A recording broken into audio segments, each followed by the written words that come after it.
यी हुन् नेकपाका 3 जना चर्चित सांसदहरू। कसको पढाइ कति? नम्बर 3 महेन्द्र बहादुर शाही। कर्णाली प्रदेशका पूर्व मुख्यमन्त्री तथा वर्तमान प्रतिनिधि सभा सदस्य हुन् महेन्द्र बहादुर शाही। तत्कालीन माओवादीले सञ्चालन गरेको 10 वर्षे सशस्त्र जनयुद्धमा उनी जनमुक्ति सेनाको डिभिजन कमान्डर थिए।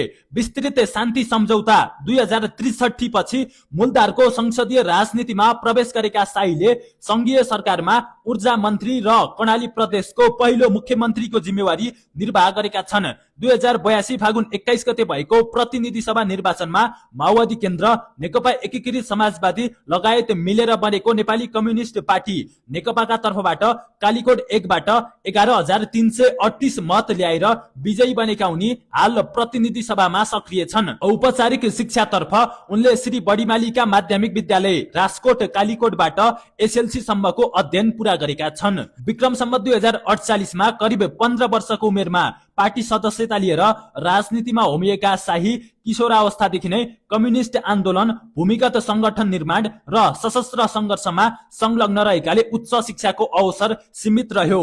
जनयुद्धदेखि शान्ति प्रक्रिया र सत्तासम्मको यात्रा पार गरेका महेन्द्र बहादुर शाही कर्णालीको राजनीतिक इतिहासका एक प्रमुख अनुहार हुन्। नम्बर 2 वर्षमान पुन अनन्त। नेपाल सरकारका पूर्व अर्थमन्त्री तथा ऊर्जा मन्त्रीको जिम्मेवारी सम्हालिसकेका नेता हुन् वर्षमान पुन।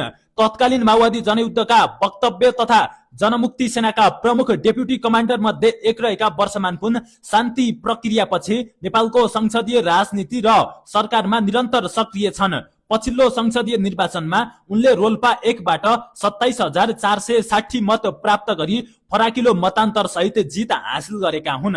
उनको औपचारिक शैक्षिक यात्राको सन्दर्भमा उनले रोल्पाको सदरमुकाम लवाङ स्थित बाल कल्याण माध्यमिक विद्यालयबाट विक्रम सम्वत 2045 सालमा एसएलसी उत्तीर्ण गरेका थिए। त्यसपछि उच्च शिक्षाका लागि दाङ पुगेका उनले त्यहाँको महेन्द्र बहुमुखी क्याम्पसबाट प्रथम श्रेणीमा आइएल पास गरे। तत्पश्चात काठमाडौँ आएर उनले नेपाल ल क्याम्पसबाट कानूनमा स्नातक अर्थात् बीएल तहको अध्ययन पूरा गरेका छन्। विद्यार्थी जीवनदेखि नै राजनीतिमा होमिएका पुनले कानूनमा केही समय वकालत समेत गरेका थिए। नम्बर 1 पुष्पकमल दाहाल प्रचण्ड।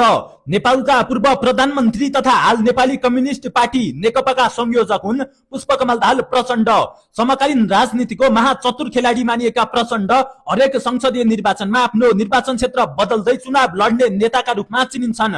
पहिलो संविधान सभादेखि हालसम्म जुनै चुनावमा पनि सधैँ आफ्नो स्थान वा निर्वाचन क्षेत्र बदल्दै आएका उनी यसपटक चुनाव लड्नको लागि रुकुमपुर पुगेका थिए।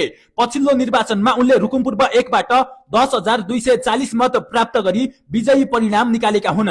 जनयुद्धको नेतृत्व गर्दै शान्ति प्रक्रिया हुँदै यहाँसम्म आइपुगेका प्रचण्डलाई 10 वर्षको सशस्त्र द्वन्द्वको नेतृत्व गरेर राजतन्त्र अन्त्य गर्न र मुलुकलाई संघीय लोकतान्त्रिक गणतन्त्रमा लैजान मुख्य भूमिका खेलेको मानिन्छ। उनको शैक्षिक योग्यताको कुरा गर्दा उनले चितवनको शिवनगर हाई स्कुलबाट विक्रम सम्वत 2026 सालमा एसएलसी प्रवेशिका परीक्षा उत्तीर्ण गरेका हुन्।